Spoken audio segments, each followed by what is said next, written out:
দেখো student, last ক্লাসে আমি তোমাদের সঙ্গে লাইভ সেশন করেছিলাম, যেটা কিনা বিকম সেমিস্টার 3 থার্ড সেমিস্টারে সিসিএফ এর আন্ডারে যে ট্যাক্সেশনে 2024 এর পেপারটা এসেছিল, সলিউশন আমরা স্টার্ট করেছিলাম, হয়ে গেছিল বলতে পারো। আমাদের হাউস প্রপার্টি অঙ্ক করতে করতে নেটওয়ার্কের ইস্যুর জন্য ক্লাসটা বন্ধ করতে বাধ্য হয়েছিলাম। আজকের এই ভিডিওতে আমি ওই হাউস প্রপার্টির রিমেনিং পার্ট এবং পিজিপির একটা অঙ্ক ছিল, সেটা করিয়ে এটা আমি ক্লোজ করে দিচ্ছি। তো দেখতে পাচ্ছ এত অবধি করা হয়েছিল, তো আমরা দেখে নিই লোনটা কত নেওয়া হয়েছিল। লোনের অ্যামাউন্ট ছিল তোমার 5 লাখ, কত পার্সেন্ট ইন্টারেস্ট বলেছিল? 12% ইন্টারেস্ট, 5 লাখের 12%। আর কত মাসের সুদ বাকি রেখেছিলে? 34 মাসের সুদ বাকি রেখেছিলে, 34 মাস। তাহলে 34/12 হবে। তাহলে করে দেখো, 60,000 এই 12 কেটে দিলাম, এই দুটো শূন্য কেটে দিলাম, মানে 5,000 × 34, খুব সম্ভবত 1,70,000 হচ্ছে। এত টাকা ইন্টারেস্ট তোমার বাকি ছিল। তো যত টাকা ইন্টারেস্ট বাকি থাকে, সেই ইন্টারেস্টটা তুমি 5টা প্রিভিয়াস ইয়ারে ছাড় পাবে। কোন প্রিভিয়াস ইয়ার থেকে স্টার্ট হবে? যেই প্রিভিয়াস ইয়ারে তোমার বাড়ি কমপ্লিট হয়েছে। কোন প্রিভিয়াস ইয়ারে বাড়ি কমপ্লিট হয়েছে? 22-23। অর্থাৎ তুমি 22-23 থেকে ছাড় পাবে। তো এখানে দেখো আমি লিখে দিচ্ছি, প্রিভিয়াস ইয়ার 22-23 থেকে শুরু করে 5টা বছর, 23-24, 24-25, 25-26 এন্ড 26-27। এখানে লিখো প্রি কনস্ট্রাকশন পিরিয়ড, এখানে লিখো পোস্ট কনস্ট্রাকশন পিরিয়ড, এখানে লিখো টোটাল। এবার দেখো 1,70,000 টাকা 5টা বছরে ছাড় পাবে। তাহলে একটা বছর কত হলো? 34। এখানে 34,000, এখানে 34,000, এখানে 34,000, এখানে 34,000, এখানেও 34,000। আর কোন প্রিভিয়াস ইয়ার তুমি ছাড় পাবে না, 5টা প্রিভিয়াস ইয়ারে ছাড় পাবে। এইবার এখানে লিখি কারেন্ট ইয়ার ইন্টারেস্ট,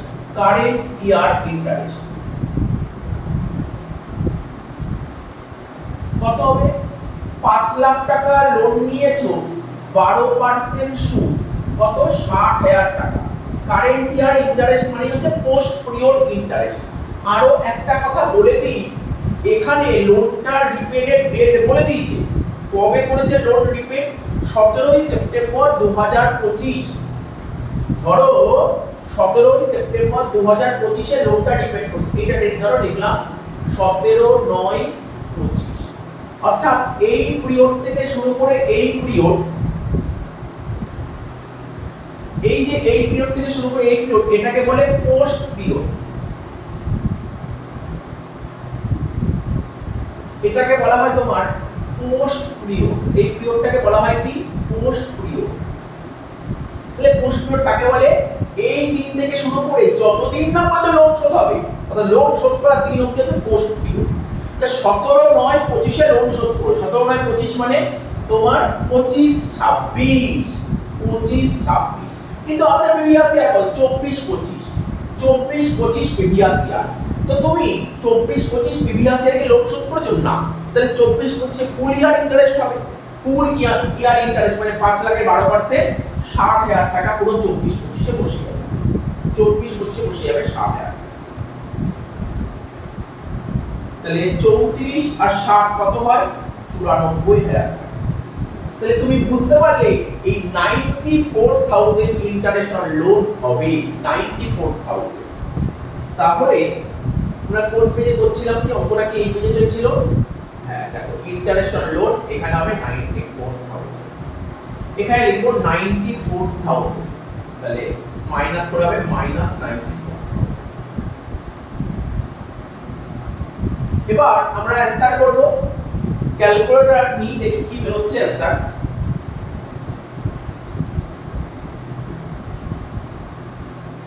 $82,950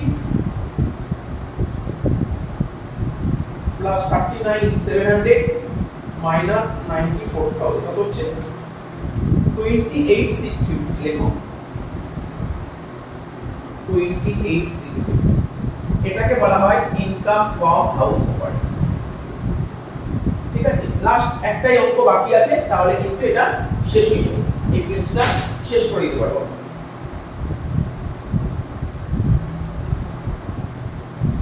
লাস্ট অঙ্ক, এই অঙ্কটা করলে আমাদের পেজ কিন্তু কমপ্লিট হয়ে যাচ্ছে। ঠিক আছে, এটা লাস্ট অঙ্ক হবে। তো দেখো এখানে অ্যাসেসমেন্ট ইয়ার এটা তো 25-26 হবে, বলছে এটা বিজনেস পিজিবি অঙ্ক দিতে ইনকাম ফ্রম বিজনেস বের করতে বলেছে, ইনকাম ফ্রম বিজনেস বের করতে বলেছে। তো দেখো ইনকাম ফ্রম বিজনেস তো করব, তো ইনকাম ফ্রম বিজনেস করতে গেলে তোমাকে নেট প্রফিট দিয়ে দেবে, মানে প্রফিট এন্ড লস অ্যাকাউন্ট খুলে দিয়েছে।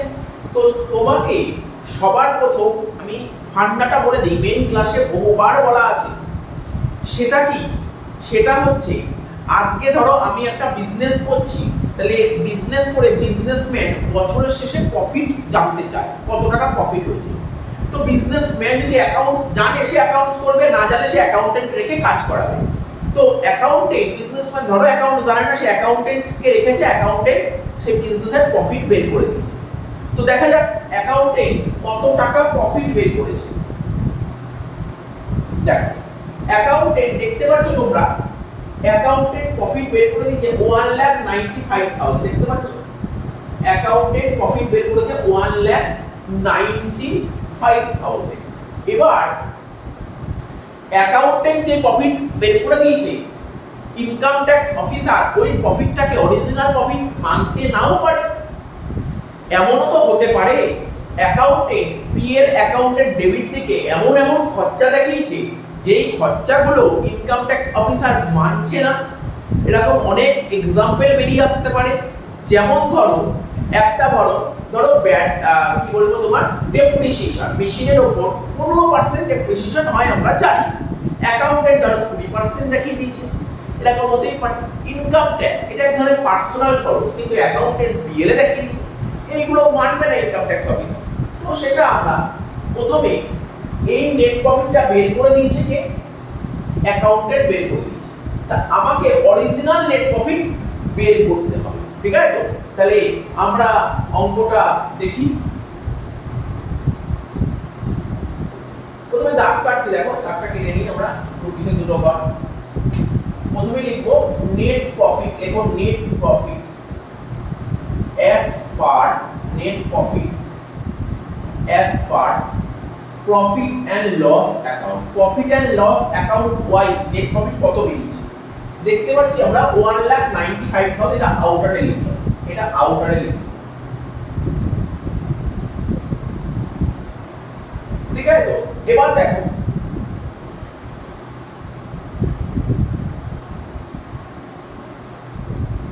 এই পিএল এর ডেবিট দিকে তাকাও।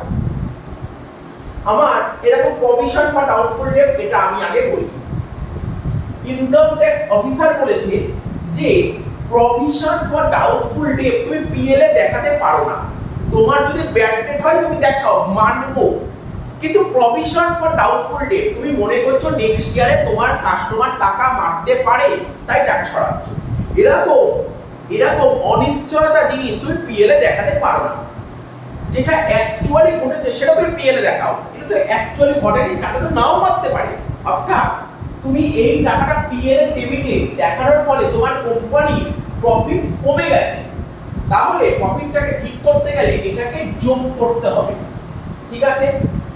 ইনকাম ট্যাক্স এটা হচ্ছে এক ধরনের পার্সোনাল খরচা, পার্সোনাল খরচা কখনো পিএল এ দেখানো উচিত নয়, পিএল এ আসবে বিজনেসের খরচা।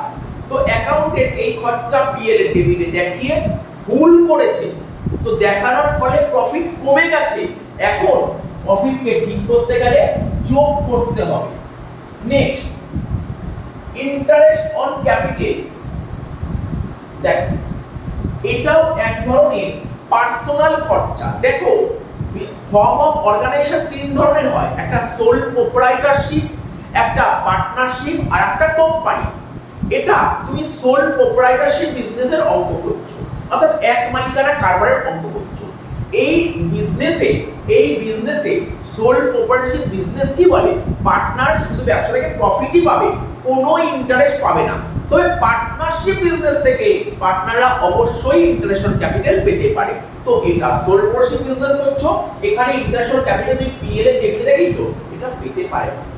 এটা নেওয়ার পরে কোম্পানির প্রফিট কমে গেছে, এখন প্রফিটকে ঠিক করতে গেলে প্লাস করতে হবে। এটাও ডোনেশন, ডোনেশন দিয়েছে 15,000 টাকা। ইনকাম ট্যাক্স অফিসার যে কথাটা বলেছে তুমি পিএল এর ডেবিটে ডোনেশন দেখিয়েছো, তুমি কোথায় ডোনেট করেছো, তুমি কোথায় ডোনেট করেছো বলো, তুমি কোথায় ডোনেট করেছো? ইনকাম ট্যাক্স অফিসার বলেছে তুমি পিএল এর ডেবিটে সেই ডোনেশনই দেখাতে পারো, আমি মানবো ওই ডোনেশন দেখালে, যে তুমি ট্রেড ইউনিয়নকে ডোনেট করো। ট্রেড ইউনিয়ন ছাড়া তুমি যদি অন্য কোথাও টাকা ডোনেট করো, আমি এটাকে অ্যালাউ করব না। তাহলে দেখো তুমি কোথায় ডোনেট করেছে, দেখো ডোনেশনটা কোথায় আছে দেখে নাও না, একটু তো দেখে নাও ডোনেশন কোথায় আছে। বলে যে 5,000 টাকা ডোনেট করেছো পলিটিক্যাল পার্টিতে, কোনোদিন অ্যালাউ করবে না। 10,000 টাকা ডোনেট করেছো প্রাইম মিনিস্টার ন্যাশনাল রিলিফ ফান্ডে, অ্যালাউ করবে। তাহলে যেইটুকু বললাম এক এক করে লিখি, আমরা এক এক করে লিখি। এক দিয়ে লিখবো কি disallowed expenditure, disallowed অর্থাৎ ইনকাম ট্যাক্স অফিসার কোন কোন খরচাগুলোকে ডিস অ্যালাউড করছে, সেই খরচাগুলো আমরা এক এক করে লিখতে থাকি। ডিস অ্যালাউড এক্সপেন্ডিচার, তো যেটা আমি তোমাকে বললাম এক এক করে, প্রথমে লিখি আমরা provision for doubtful debt. Provision for doubtful debt 4,000 টাকা লিখো, provision for doubtful date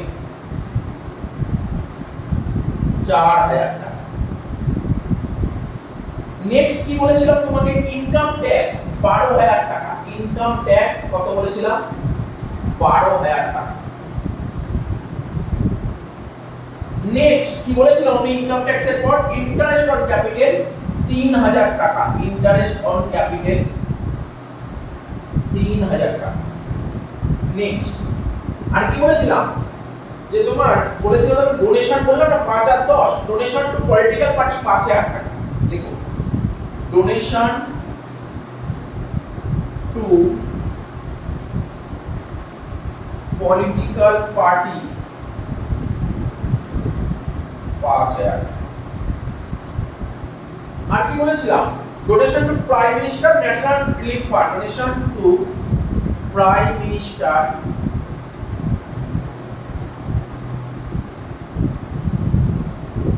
national relief fund কত টাকা বলেছিলাম, 10,000 টাকা। আচ্ছা, এই পয়েন্টটা বোঝালাম। এবার আর কি বলেছে দেখো, এক এক করে বলবো, কোনো তাড়াহুড়া করার ব্যাপার নেই। এই সি নম্বর পয়েন্টটা বলি, জেনারেল এক্সপেন্সেস পিএল এর ডেবিটে লিখেছো, যত টাকা লিখেছো 5,000 টাকা ফাইন পে করলো custom authority. Income tax officer বলেছে জেনারেল এক্সপেন্সেস খরচা তুমি পিএল ডেবিটে, ঠিক আছে কোনো সমস্যা নেই, কিন্তু এর মধ্যে ফাইন আছে, বলছে ফাইন, ফাইন আমরা কখনো অ্যালাউ করব না। ঠিক আছে, তুমি কোনো ইললিগাল কাজ করলে তোমাকে ফাইন দিতে হচ্ছে, এটাকে অ্যালাউ করব না, ডিসঅ্যালাউড এক্সপেন্ডিচার। তাহলে ফাইন তুমি পিএল এর ডেবিটে লেখার ফলে প্রফিট কমে গেছে, এখন অ্যাড করো, লেখো ফাইন অ্যাড করবে কত টাকা, ফাইন অ্যাড করবে তুমি 5,000 টাকা। ফাইন 5,000 টাকা অ্যাড করবে, 5,000 টাকা লেখো, ফাইন করে লেখো 5,000 টাকা অ্যাড করো।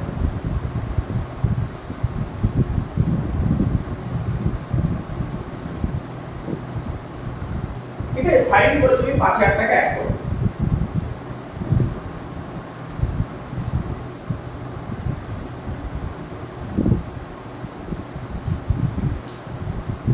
এবার ডেপ্রিসিয়েশনের নিয়মটা কি বলেছে আমরা আগে শিখেছি।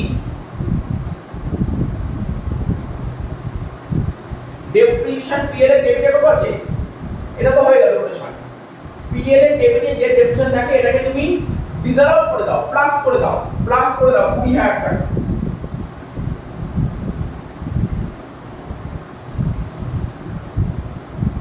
এখানে লেখো ডেপ্রিসিয়েশন 20,000 টাকা, লিখে দাও ডেপ্রিসিয়েশন 20,000 টাকা।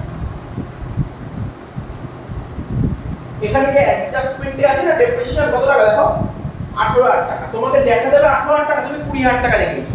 ডেপ্রিসিয়েশনের কেসে কি করবে, যেটা পিএল এর ডেবিটে লেখা থাকবে ওটাকে যোগ করবে, আর যেটা ইনকাম ট্যাক্স অ্যালাউ করেছে ওটাকে লেস করে দেবে, মিটে গেল ঝামেলা, মিটে ক্রিটিক্যাল ঝামেলা হয়ে যাবে। আচ্ছা, আর কি বলেছে দেখো, এইটুকুই করো না, এইটুকুই যোগ করো, যোগ করে বাইরে কাটিয়ে তারপর দেখছি, পরে দেখছি, তারপর পরে দেখছি আমরা।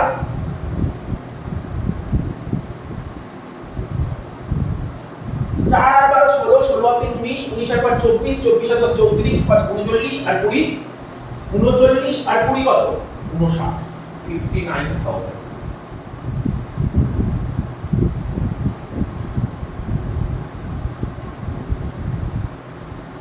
1,95,000 আর 59, তিনটে শূন্য, 9 আর 5 14 4, 9 আর 5 14 4, হাতে হচ্ছে তোমার 1, হাতে হচ্ছে 1, 5 আর 9 14, 14 আর 1 15, হাতে হচ্ছে 1, 1 আর 1 2, 2,54,000 হয়ে গেল।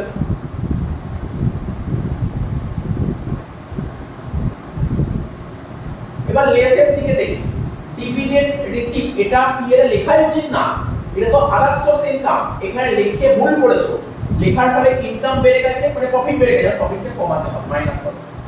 ব্যাড ডেট রিকভার, এটা দেখো অ্যাডজাস্টমেন্ট কি করেছে। আর profit on sale of machinery, machine বেচে প্রফিট হয়েছে, দেখো ক্যাপিটাল গেইন আসা উচিত, বিজনেসে নিয়েছে, এর ফলে ইনকাম বেড়ে গেছে, মানে প্রফিট বেড়ে গেছে, প্রফিট কম, মাইনাস করে দিল, এই দুটো মাইনাস করো, 12,500 আর 2,500।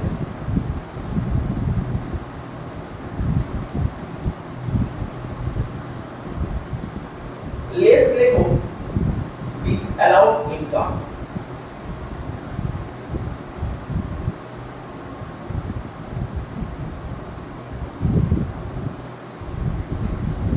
बारह हजार 500 হচ্ছে তোমার ডিভিডেন্ড রিসিপ্ট, লেখো ডিভিডেন্ড রিসিপ্ট 12,500,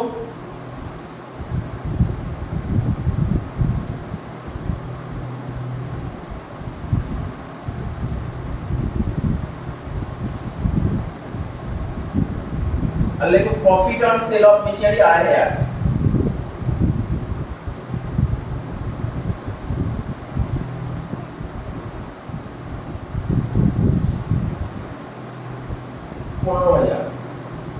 তাহলে হচ্ছে 2,39,000।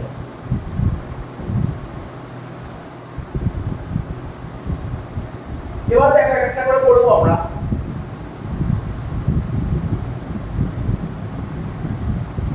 এবার আমরা এক এক করে করব, ঠিক না, এক এক করে করব। প্রথমে না ওপেনিং স্টকের আইডিয়াটা করে নাও। ওপেনিং স্টক যত দেখতে পাচ্ছ, opening stock value 10% below cost, অর্থাৎ ওপেনিং স্টক যত টাকা দেখানো উচিত তুমি 10% কম দেখিয়েছো। তাহলে ধরো এটা তো ট্রেডিং পিরিয়ড, ওপেনিং স্টক যত টাকা দেখানো উচিত তুমি কম দেখিয়েছো, খরচ কম দেখিয়ে দিয়েছো, খরচা কম দেখিয়েছো, খরচা কম দেখানোর ফলে প্রফিট বেড়ে গেছে, এখন মাইনাস করতে হবে, ওপেনিং স্টকটাকে তোমার মাইনাস করতে হবে। লিখো, লিখো লেস দিয়ে লিখো,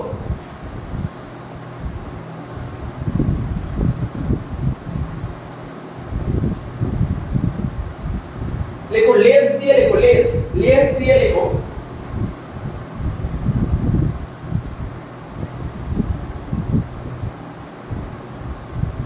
under valuation of opening stock, less दिए लिखो under valuation of opening stock, under valuation of opening stock, OP stock. এবার আমাকে দেখতে হবে ওপেনিং স্টক কত টাকা ছিল, 20,000 টাকা ছিল, তুমি 10% কম দেখ, তুমি 90 দেখিয়েছো, তাহলে 20,000 * 10/90,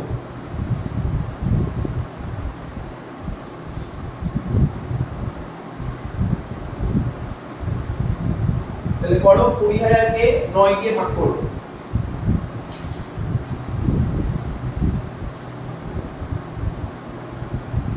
2,222।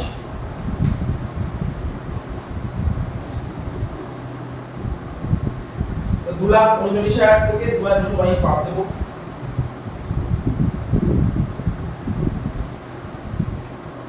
2,36,778।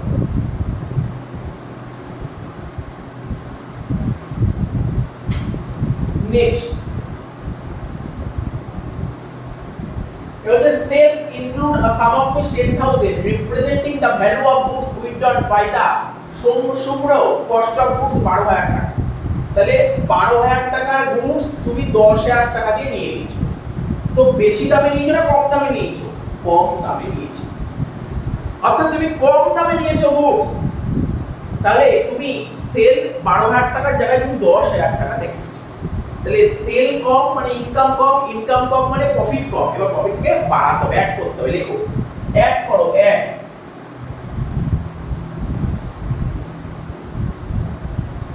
Adjustment for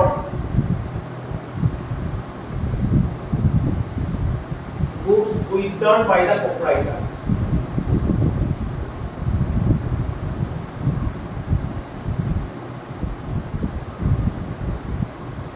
কত হবে? 2000 টাকা।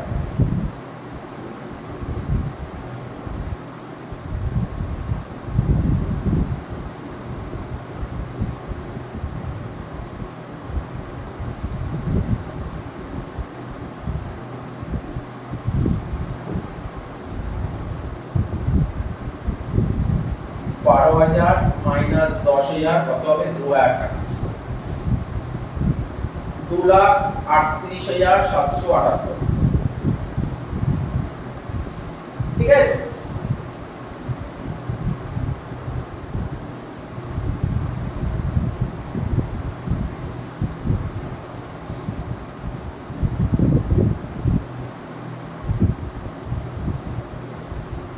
তাহলে আমাদের বি হয়ে গেল, এ বি সি। দেখো সবকটা পয়েন্ট হয়ে গেল। কি কি পয়েন্ট বাকি আছে দেখি আমরা।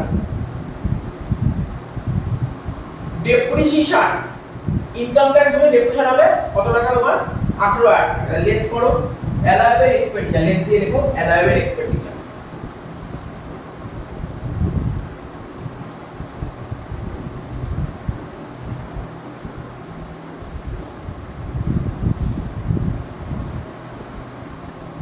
দেখো depreciation as per IT rules.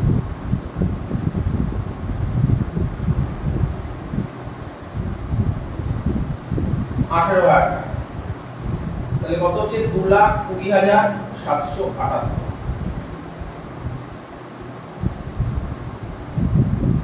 সবই তো তোমার হয়ে গেল। এবার দেখো থেফট মানে চুরি, ঠিক থেকে এসে থেফট অফ ক্যাশ। ক্যাশ টাকা চুরি হয়েছে, ক্যাশ বাক্স, ক্যাশ বাক্স থেকে 2,000 টাকা ক্যাশ চুরি গেছে। যেটা তুমি পিএল এর ডেবিট দিকে লেখা উচিত ছিল, তুমি লেখোনি।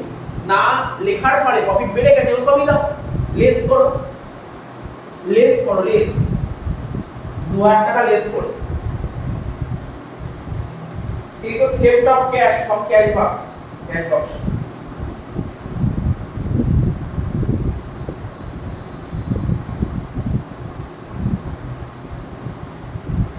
theft of cash from cash box।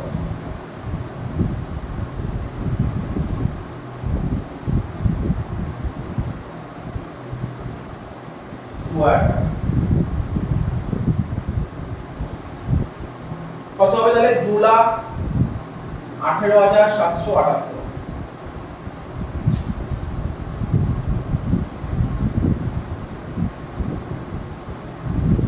Last মনে হয় একটা পয়েন্ট বাকি আছে, দেখি। এটা হয়ে গেল, এটা হলো last. Out of debt recover, তুমি যত টাকা রিকভার করেছো তার মধ্যে 2,000 টাকা অ্যালাউড হচ্ছে ডিডাকশন ইন আর্লিয়ার। দেখি আমাদের এখানে, দেখি এই যে ব্যাড ডেট রিকভার আছে না 5,000 টাকা, তাহলে আমি বলেছিলাম ব্যাকে লিখতে হবে অ্যালাউড নাকি ডিসঅ্যালাউড।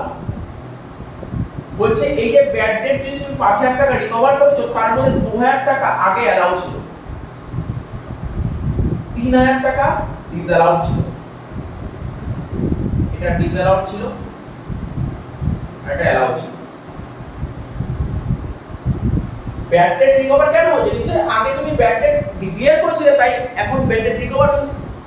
তাহলে আগে ইনকাম ট্যাক্স অফিসার যে বছরে ব্যাড ডেট ছিল সেই বছর তোমাকে 2,000 টাকা অ্যালাউ করেছে, ওই টাকা যখন এবছর রিকভার হয়েছে তাহলে তখন তোমাকে খরচা হিসেবে ছাড় দিয়েছিল, এখন ইনকাম, কোনো সমস্যা নেই।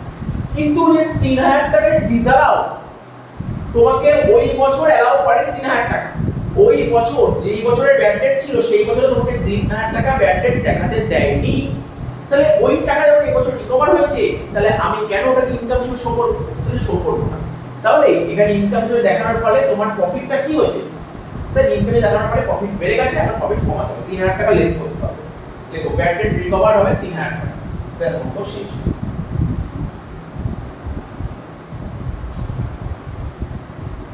শেষ অঙ্ক। দেখো ব্যাড ডেট রিকভার 3000 টাকা।